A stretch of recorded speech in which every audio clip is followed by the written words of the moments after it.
모토GP에는 미움을 받는 라이더들이 있습니다. 미움을 받는 팀 보스들도 있죠.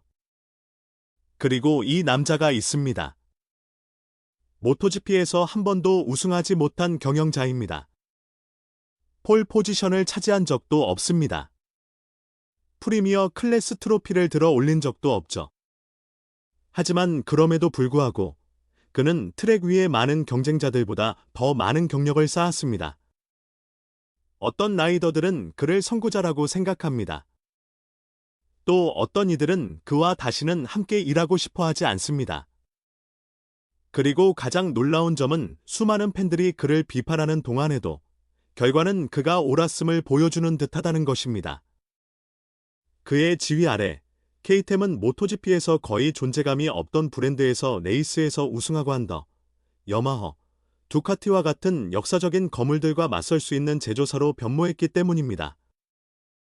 그렇다면 어떻게 한 사람이 현대 모토GP에서 가장 중요한 인물 중 한 명이면서 동시에 패독에서 가장 미움받는 사람 중 한 명이 될 수 있을까요?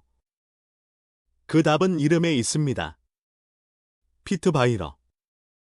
그리고 지난 몇 년간 그가 내린 몇 가지 결정을 알게 되면 그의 존재만으로도 패독 전체가 왜 분열되는지 완벽하게 이해할 것입니다. 피트 바이러에게는 모든 것 위에 존재하는 한 가지 규칙이 있기 때문입니다. 당신이 누구든 상관없습니다. 당신이 무엇을 성취했든 상관없습니다. 성과를 내지 못하면 당신은 아웃입니다. 시작하기 전에 댓글로 한 가지 알려주세요. 당신은 이기기 위해 누구든 해고할 수 있는 보스를 고용하시겠습니까? 아니면 결과가 덜하더라도 더 충성스러운 사람을 선호하시겠습니까? 그 질문에 대한 답이 피트 바이러가 어떤 사람인지 완벽하게 정의하기 때문입니다. 레미 가우드너의 사례가 패독과 팬들 사이에서 왜 그렇게 강한 반응을 불러일으켰는지 이해하려면 먼저 2021년 모터사이클 세계에서 그 이름이 무엇을 의미했는지 알아야 합니다. 가우드너는 관성이나 스폰서의 돈으로 시스템의 정점에 도달한 라이더가 아니었습니다. 그는 1987년 500 큐빅 센티미터 월드 챔피언인 웨인 가우드너의 아들이라는 압박을 관리하고 예외적으로 강한 세대와 경쟁하며 프리미어 클래스로 나아갈 준비가 되었다는 가장 명확한 신호로 여겨지는 꾸준함을 보여주며 가능한 한 가장 까다로운 방식으로 모터 이 챔피언십에서 우승했습니다. 게다가 그는 KTM 자체 구조 내에서 텍 3팀과 함께 그 일을 해냈습니다. 그는 KTM이 불확실하게 영입한 외부 인재가 아니었습니다. 그는 KTM 자체 시스템의 산물이었고 수년간 시간, 자원, 신뢰를 투자했던 사람이었습니다. 모토GP로의 승격은 KTM이 처음부터 써내려온 이야기의 자연스러운 연속처럼 보였습니다. 2022년 트랙에서 일어난 일은 더 복잡했습니다.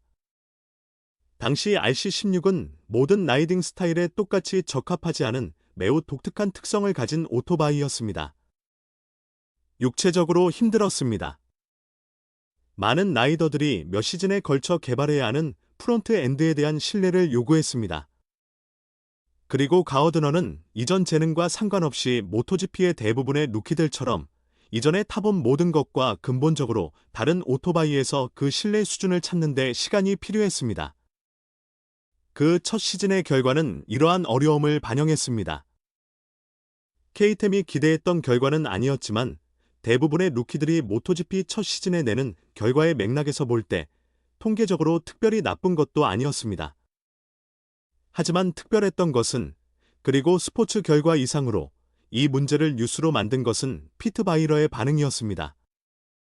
팀과 라이더가 기대만큼 성과를 내지 못할 때 패독에서 흔히 그렇듯이 상황을 내부적으로 관리하는 대신 바이러는 가우드너의 헌신 수준과 프로페셔널한 태도를 의심하는 공개적인 발언을 했습니다. KTM 모토GP 부서장이 언론에서 한 그런 말들은 단순히 스포츠 비판이 아닙니다. 그것은 패독에서 다음 레이스 이상의 결과를 초래하는 의사소통 방식입니다. 팀 감독이 공개적으로 당신이 충분히 헌신적이지 않다고 말하면 그 메시지는 패독의 다른 모든 팀에 전달됩니다. 그 순간 영입을 평가하고 있을 스포츠 디렉터들에게도 전달됩니다. 투자를 라이더의 이미지와 연결하는 스폰서들에게도 전달됩니다. 그리고 케이텀 시스템 내의 다른 젊은 라이더들에게도 전달되어 어떤 이전 결과로도 심지어 월드 챔피언 타이틀로도 어떤 자리도 보장되지 않는다는 것을 행간에서 읽게 합니다. 케이텀은 2023년에 가어드너와 재계약하지 않았습니다. 단 한 시즌 만에요. 대부분의 모터스포츠 경쟁 환경에서 새로운 카테고리의 라이더를 평가하는데 최소한으로 여겨지는 두 번째 기회도 없이 말이죠. 패독의 반응은 여러 방향에서 나왔기 때문에 중요했습니다. 케이텀 시스템에 속한 적이 없었던 라이더들은 상황이 처리된 방식에 불편함을 표했습니다. 다른 팀 감독들은 패독에서 흔히 볼 수 있는 외교적 신중함을 보이면서도 읽을 줄 아는 사람에게는 충분히 명확하게 라이더와의 문제에 대한 그런 종류의 공개적인 관리는 패독 문화와 전문가들이 결과와 상관없이 받기를 기대하는 존중과 관련된 이유로 일반적인 관행이 아니라고 지적했습니다. 그리고 팬들, 특히 호주 팬들과 모토 두 시절부터 가어드너의 경력을 지켜본 팬들은 소셜미디어와 전문 포럼에서 흔히 볼 수 있는 분노로 이 사건을 받아들였습니다. 분위기 속에 떠다니는 질문은 대중이 이런 상황에서 항상 던지는 질문과 같았습니다. 바로 아래 카테고리의 세계 챔피언조차도 그를 키워낸 제조사의 오토바이를 타고도 자신의 가치를 증명할 두 번째 기회를 얻지 못한다면 그것은 바이러의 지휘 아래 케이템의 문화에 대해 어떤 메시지를 보내는 것일까? 가어드너의 사례가 유일한 것이었다면 이례적인 일로 해석될 수도 있었을 것입니다. 하지만 그렇지 않았습니다. 그리고 이전 사례들과 함께 놓고 보면 팬들이 만들어낸 은유가 아니라 패독 내부에서 돌기 시작한 라이더 분색이라는 꼬리표가 시스템에 대한 꽤 정확한 설명이 될 정도로 일관된 패턴이 나타납니다. 요한 자오코는 가어드너 이전에 가장 눈에 띄는 사례였을 것입니다. 그가 케이텀에 합류했을 때 그의 실패가 특히 놀랍고 그의 이탈이 특히 드러나는 프로필을 가지고 있었기 때문입니다. 2019년 자오코는 유망주가 아니었습니다. 그는 이미 검증된 실력이었습니다. 2015년과 2016년 모토 2에서 2년 연속 챔피언십 우승을 차지하며 그는 시장에서 가장 탐나는 라이더 중 한 명이 되었습니다. 텍 3여마와 함께한 모토GP 첫 해는 패독 전체를 놀라게 하는 결과를 냈습니다. 그리고 그가 케이템에 합류했을 때 그의 기술적 지능과 오토바이를 분석하고 개발하는 능력이 RC16이 개발 단계에서 정확히 필요로 하는 것이 될 것이라는 실제적인 기대감이 있었습니다. 일어난 일은 그 반대였습니다. 2019년 RC16은 프론트 엔드에 대한 신뢰가 절대적으로 중요한 주행 특성을 가진 오토바이였습니다. 그리고 여마하가 제공했던 특정 프론트 휠 느낌에 크게 의존하는 라이딩 스타일을 가졌던 자오코는 케이템이 같은 방식으로 제공하지 못하자 그 연결점을 결코 찾지 못했습니다. 연습 세션은 누구도 설득하지 못하는 데이터를 생산했습니다. 레이스 결과는 기대했던 속도로 개선되지 않았습니다. 그리고 라이더와 팀 사이의 관계는 모토GP의 폐쇄적인 패독에서 숨기기 어려울 정도로 악화되기 시작했습니다. 자오코의 계약 조기 해지로 이어진 과정은 공개적인 측면과 사적인 측면을 모두 가졌습니다. 공개적인 측면은 양측의 누적된 긴장을 반영하는 일련의 성명이었습니다. 당시 패독 소식통에 따르면 사적인 측면은 상호 안도감과 갈등적인 결별이 공존하는 협상이었습니다. 자오코는 떠나고 싶어 했습니다. 케이템도 어느 정도 그가 떠나기를 원했습니다. 하지만 그 이탈이 공개적으로 처리된 방식은 프로젝트가 영입 전에 라이더의 특성을 충분히 고려하지 않았다는 인상을 남겼습니다. 그 후 다른 라이더들이 뒤를 이었습니다. 데닐로 펀누치는 두카티에서 케이템으로 왔는데 모토GP에서 엘리 맨즈 우승을 포함한 승리 기록을 가지고 있었고 많은 이들이 그 우승을 지난 10년간 카테고리에서 최고의 활약 중 하나로 꼽습니다. 그는 한 시즌을 버텼습니다. 그의 결과는 기대를 충족시키지 못했고 계약은 갱신되지 않았습니다. 아이커 레큐아너는 케이템이 자체 육성 시스템 내에서 개발한 젊은 인재로서 미래를 위한 투자로 모토GP에 합류한 다른 유형의 프로필을 대표했습니다. 그 역시 팀이 평가하기에 충분하다고 여긴 시간 안에 팀이 기대했던 결과를 얻지 못했고 모토GP에서의 그의 경력은 자리를 잡기도 전에 끝났습니다. 나울 퍼넨데즈는 가어드너가 챔피언십에서 우승했던 2021년의 모토 2 준우승 챔피언으로 합류했으며 모토 2에서의 뛰어난 활약을 바탕으로 엄청난 기대를 받았습니다. RC16에 대한 그의 적응은 특히 복잡했고 팀과의 관계 또한 조기에 끝났으며 대중적 이미지 면에서도 깔끔하지 못했습니다. 이 모든 사례를 묶는 것은 바이러의 지휘 아래 케이템 시스템에 일관되지만 불편한 특성입니다. 팀은 결과 측면에서 무엇을 원하는지 절대적으로 명확하게 알고 있습니다. 그 성과가 달성되고 있는지 평가하기 위한 내부적으로 정의된 기한을 가지고 있습니다. 그리고 평가가 부정적일 때 그들은 일반적인 모터스포츠 환경에서는 이례적인 속도와 결단력으로 행동합니다. 대부분의 팀은 영입 결정이 실수였다는 것을 공개적으로 인정하는 것을 본능적으로 싫어하기 때문입니다. 바이러의 케이템은 그런 혐오감이 없습니다. 경쟁자들이 따라 할 수 없는 속도로 라이더를 교체할 수 있습니다. 그리고 이는 분명한 경쟁 우위를 가집니다.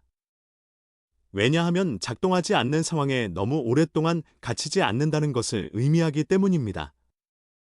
하지만 이는 고용주로서 팀에 대한 라이더 시장의 인식 측면에서 대가를 치르게 합니다. 케이템 전략 내에서 텍3가 수행하는 실제 기능을 이해하려면 케이템이 오기 전 그 팀의 역사를 먼저 이해해야 합니다. 헤어베이 판차렐의 지휘 아래 텍3는 여마어의 위성팀으로 활동하던 시절 챔피언십에서 가장 존경받는 위성 프로젝트 중 하나였습니다. 판차렐은 기술적 엄격함과 라이더에 대한 인간적인 대우를 결합한 팀 문화를 구축했으며 패독의 많은 사람들이 이를 모범적이라고 칭찬했습니다. 그는 중요한 라이더들을 육성했고 기술적으로는 공장 라이더들의 것보다 1년 전 모델인 장비로도 의미 있는 결과를 달성했으며 위성팀이 공식 프로그램의 부속물 이상이 될 수 있음을 증명했습니다. 케이템이 팀을 인수했을 때 판차렐이 운영 구조를 계속 이끌었기 때문에 그 문화가 완전히 사라지지는 않았습니다. 하지만 케이템 생태계 내에서 텍3의 역할과 목적을 결정하는 철학은 크게 변했습니다. 바이러의 시각에서 텍3는 단순히 그리드에 더 많은 존재감을 부여하고 더 많은 텔레메트리 데이터를 생성하기 위해 전년도 장비로 경쟁하는 두 번째 팀이 아닙니다. 그것은 케이템이 실제 경쟁 조건에서 라이더를 테스트하는 적극적인 평가 지점입니다. 이러한 구분은 미묘해 보이지만 그 안에 들어가는 라이더들에게는 엄청난 결과를 초래합니다. 일반적인 위성팀에서 라이더는 공식팀이 기술 개발에 부담을 지는 동안 자신의 주요 목표가 배우고 발전하는 것임을 알고 있습니다. 그런 상황에는 어느 정도 보호가 있습니다. 즉각적인 결과에 대한 기대는 낮고 성장을 위한 여유는 더 큽니다. 케이템의 전략적 지휘 아래 텍3에서 라이더는 혹은 패독의 분위기를 제대로 읽었다면 알아야 할 것은 모든 레이스가 또한 오디션이라는 것입니다. 그들의 세션에서 생성되는 데이터가 공식팀의 데이터와 직접 비교된다는 것을요. 만약 그 비교가 케이템이 평가에 충분하다고 여기는 시간 안에 유리하지 않다면 시스템에는 기회를 기다리는 후보자 명단이 존재한다는 것을요. 그리고 지난 몇 년간 팀이 라이더들과 함께한 역사는 결과가 빨리 나오지 않을 경우 받게 될 인내심에 대해 낙관적이지 않다는 것을요. 이는 텍3 라이더들에게 챔피언십의 다른 팀에서는 직접적인 동등한 것이 없는 심리적 압박을 생성합니다. 그것은 그 자체로 상당한 모토GP에서 성과를 내야 하는 일반적인 압박만이 아닙니다. 그것은 당신을 평가하는 기준이 언제든지 바뀔 수 있고 팀의 역사가 참고가 된다면 두 번째 기회가 오지 않을 수도 있다는 것을 아는 추가적인 압박입니다. 케이템에게 그 압박은 어느 정도 설계의 일부입니다. 자신의 자리가 보장되지 않는다고 느끼는 라이더는 종종 최고의 성과를 냅니다. 자리를 잃지 않으려는 외적 동기가 이기고자 하는 내적 동기를 증폭시키기 때문입니다. 이는 많은 경쟁 환경에 존재하는 경영 원칙이며 단기적인 성과 측면에서 측정 가능한 결과를 낳습니다. 논쟁은 그 모델이 장기적으로 지속 가능한지 여부입니다. 케이템 시스템에서 부정적인 경험을 하고 떠난 라이더들은 패독에서 사라지지 않기 때문입니다. 그들은 동료들과 이야기합니다. 그들은 에이전트들과 이야기합니다. 그리고 그들은 결국 시스템에 들어오려는 후보자들의 질에 영향을 미칠 수 있는 고용주로서의 팀 평판을 구축하는 데 기여하며 특히 선택할 수 있을 만큼 충분한 시장 가치를 가진 라이더들에게는 더욱 그렇습니다. 피트 바이러를 라이더로서의 그의 역사를 이해하지 않고 경영자로서 이해하는 것은 그가 현장에서 일하기 시작했다는 것을 모르고 건축가를 이해하려는 것과 같습니다. 형성기 경험이 모든 것을 설명합니다. 바이런은 젊은 시절부터 분명했던 재능을 가지고 프로 모토크로스에 입문했습니다. 그는 수년간 모토크로스 월드 챔피언십 최고 수준에서 경쟁하며 매우 특정한 신체적, 정신적 프로필을 요구하는 분야에서 그의 세대 최고 중 한 명으로 자리매김하는 결과를 축적했습니다. 최고 수준의 모토크로스는 요구사항이 잔인합니다. 석희든 레이스 중의 변화는 불규칙한 표면입니다. 낙상은 빈번하며 라이더는 낙상의 신체적, 감정적 충격을 처리하면서 일어나서 계속해야 합니다. 고통에 대한 저항력과 극심한 신체적 스트레스 조건에서 결정을 내리는 능력은 다른 모터스포츠가 같은 강도로 재현하지 못하는 방식으로 모토크로스가 길러내는 자질입니다. 그 훈련은 갑작스럽고 돌이킬 수 없는 끝을 맞이했습니다. 2003년 불가리아에서 열린 모토크로스 월드 챔피언십 경기 중 바이런은 낙상으로 인해 척수 손상을 입어 부분 마비가 되었습니다. 의학적으로는 기능적 용어로 설명되고 인간적으로는 한 사람이 구축했고 계속 구축할 계획이었던 삶의 완전한 변화를 의미하는 종류의 사고였습니다. 아직 수년간의 발전 가능성이 남아있던 현역 라이더에게 그 상황은 스포츠를 넘어선 상실감을 안겨줍니다. 프로 라이더의 정체성은 트랙에서 신체적으로 무엇을 할 수 있는지에 기반을 두고 있습니다. 그 가능성이 폭력적이고 돌이킬 수 없게 사라질 때 그 활동 없이 당신이 누구인지에 대한 질문은 쉽게 답을 찾을 수 없습니다. 바이런은 케이템에서 답을 찾았습니다. 그는 라이더가 아닌 경영자로 오스트리아 공장으로 돌아와 수년이 걸리겠지만 케이템 역사상 전례 없는 일관성과 야망을 가진 스포츠 분야에서 브랜드 변혁 과정을 시작했습니다. 그가 실행한 전략은 경쟁자들이 진지하게 받아들이는데 시간이 걸렸던 전제에서 출발했습니다. 케이템은 외부 경험을 사들여 모토GP에서 우승하려고 하지 않을 것이었습니다. 그 경험을 내부에서부터 구축할 것이었습니다.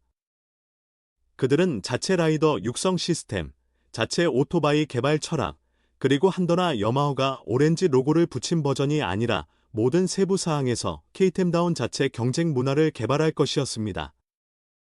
이는 당시에는 이상하게 보였던 결정들을 수반했습니다. 다른 제조사들이 젊은 인재를 발견하기 전에 레드볼 로키즈 커프에 대규모로 투자하여 그들을 발굴하고 개발하는 것. 시스템 내에서 모토GP에 도달하기 위한 필수적인 사전 단계가 될 모토, 산민 모토, 이 구조를 구축하는 것. 지름길이 없는 학습 과정에 필요한 비용으로 모토GP에서 수년간의 평범한 결과를 받아들이는 것. 2020년 브래드 바인더가 체코 그랑프리에서 우승하여 케이템의 첫 모토GP 승리를 안겨주었을 때 그 결과는 그날의 언론 헤드라인이 보여주었던 우연이 아니었습니다.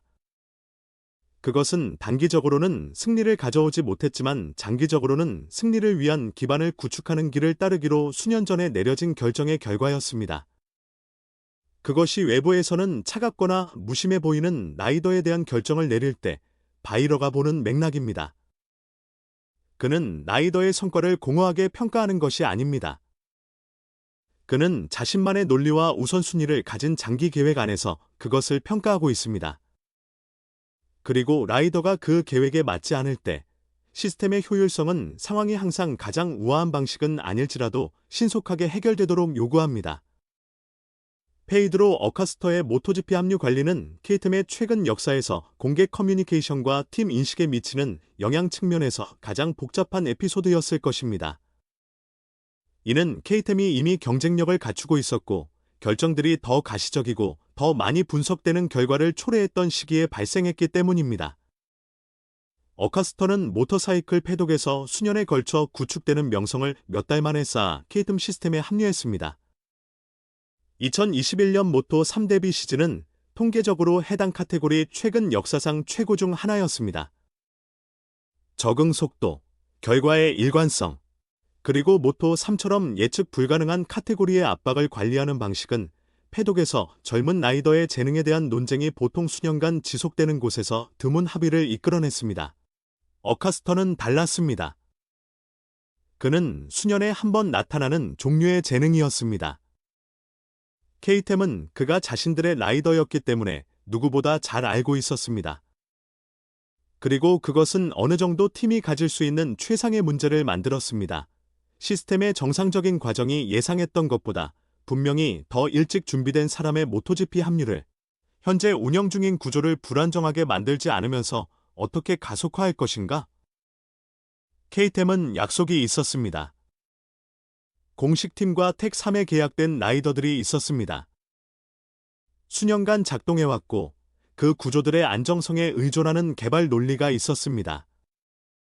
그리고 모토2에서 패독 최고의 젊은 인재가 매주 기다리는 것이 올바른 결정이 아니라는 것을 증명하고 있었습니다. 어카스터의 모토GP 합류 발표 전 몇 달간의 협상과 추측 기간은 영향을 받을 수 있는 라이더들에게 특히 불편한 시기였습니다. 2022년 모토2 챔피언십에서 우승하고 K템과 계약을 맺었던 오구스토 퍼넨데즈는 팀에서의 자신의 미래가 다른 라이더와 관련된 결정에 부분적으로 달려있고 자신의 트랙 성과와는 직접적인 관련이 없다는 것을 알면서 그 기간을 보냈습니다. 공장이 다른 라이더의 야망을 관리하는 동안 자신의 자리를 유지할 수 있을지 알기 위해 기다리는 라이더의 상황은 스포츠 전문가가 겪을 수 있는 가장 불편한 시나리오 중 하나입니다. 왜냐하면 자신의 행동 여지가 최소한이기 때문입니다.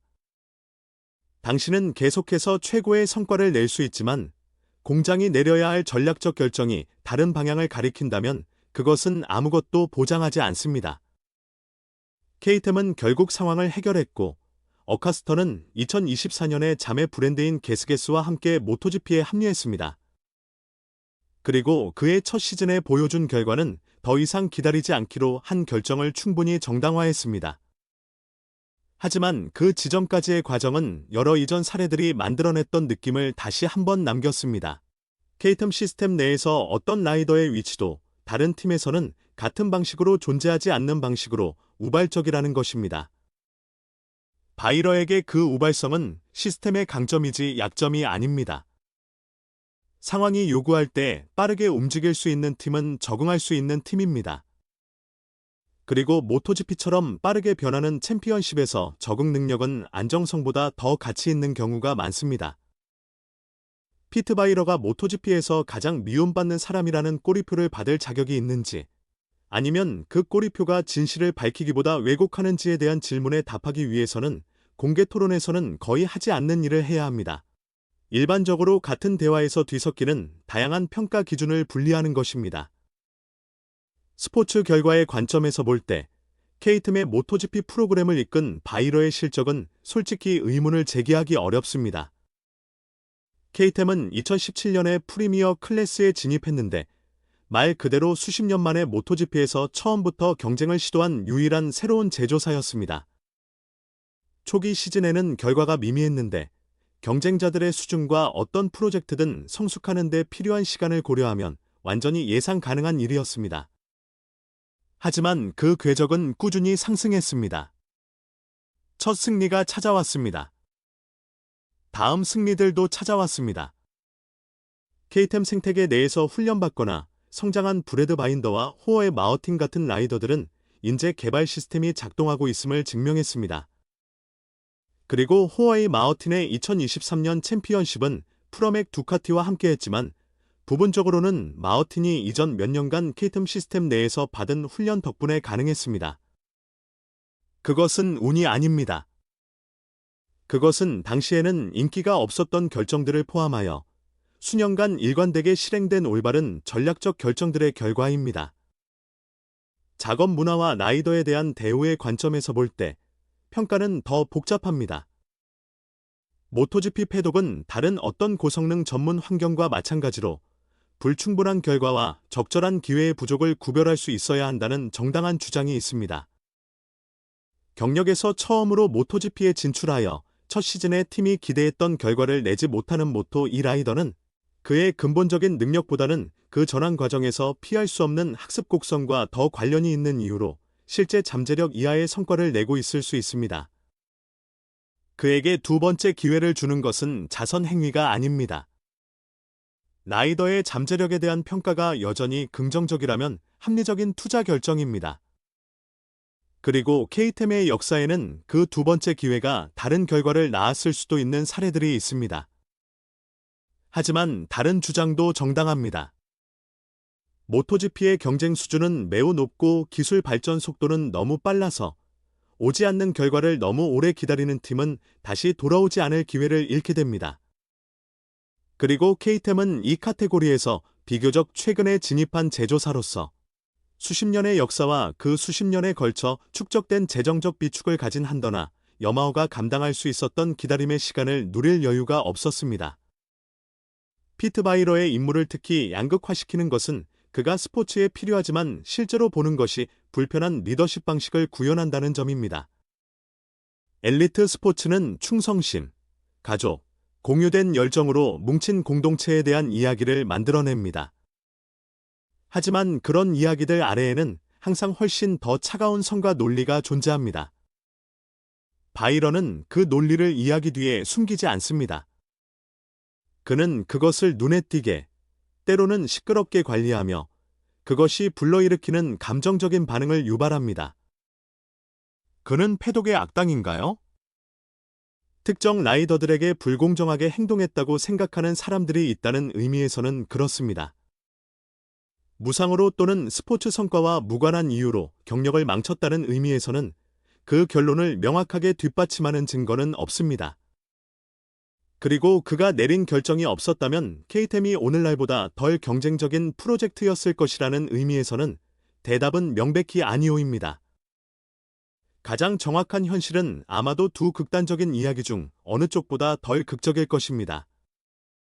바이런은 라이더의 편안함을 극대화하기 위해서가 아니라 프로젝트의 성과를 극대화하기 위해 고안된 경영 원칙을 적용하는 경영자입니다. 때때로 그러한 원칙들이 외부에서 볼 때 불필요하게 가혹해 보이는 상황을 초래할 수 있다는 것은 가능합니다. 더 보호적인 시스템에 대하니 동일한 스포츠 결과를 낳았을 것이라는 것은 훨씬 덜 가능성이 있습니다.